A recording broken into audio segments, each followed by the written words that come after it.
大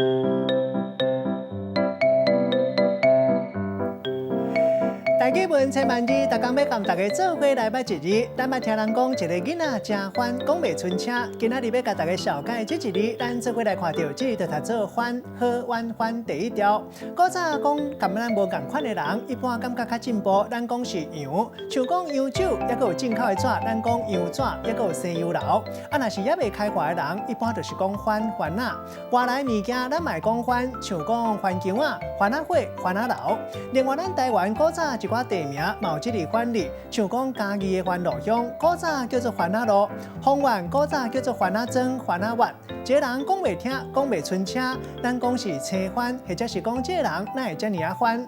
若有回人无讲理，看毋捌代志，有人讲是老番颠，当然这是较无礼貌的话。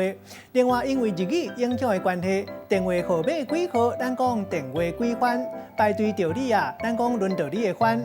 另外，这个番嘛有人读做番，带大家做伙来小解两个词。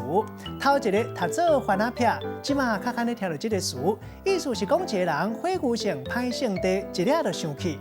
第二个词读做番号，为日语来，意思就是讲军队的编制，以字母或者是数字来做单位。